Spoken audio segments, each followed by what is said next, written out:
पुराने समय की बात है। एक गांव में एक निर्धन किसान रामू अपने परिवार के साथ रहता था। रामू बहुत मेहनती था, लेकिन उसकी किस्मत हमेशा उसका साथ नहीं देती थी।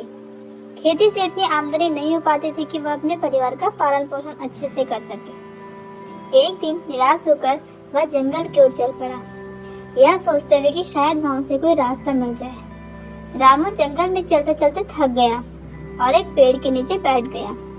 अचानक उसकी नजर उस पेड़ की शाखाओं पर गई, जो बहुत अजीब थी।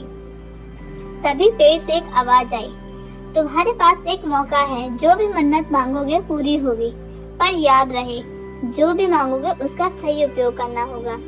रामू हैरान रह गया, लेकिन साथ ही उसे यह सोचकर खुशी भी हुई कि अब उसकी गरीबी खत्म हो जाएगी। उसने तुरंत कहा, मैं चाहता हूँ कि मेरे पास सोने का एक बड़ा थैला हो। पेड़ से आवाज आई, ठीक है, लेकिन इसे सही तरीके से उपयोग करना। रामू के सामने एक सोने से भरा थैला गिरा। वह खुशी से झूम उठा और तुरंत गांव की ओर भागा। गांव पहुंचकर रामू ने सोने को बेच दिया और घर के लिए नया सामान खरीदा। कुछ दिन तक सब कुछ ठीक चलता रहा, लेकिन धीरे धीरे रामू आलसी हो गया।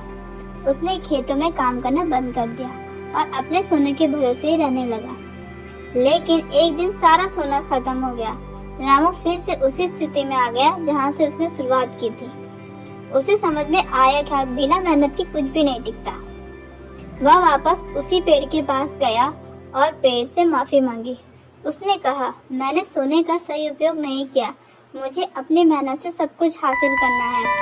पेड़ ने उसकी माफी स्वीकार की और कहा, तुम्हें दूसरी बार मौका नहीं मिलेगा, अब अपनी मेहनत से ही अपनी जिंदगी बनानी होगी। रामू ने फिर से अपने खेतों में काम करना शुरू किया और इस बार पूरी मेहनत और लगन से धीरे धीरे उसकी मेहनत रंग लाई और वह सफल किसान बन गया। इस बार उसकी खुशी टिकाऊ थी,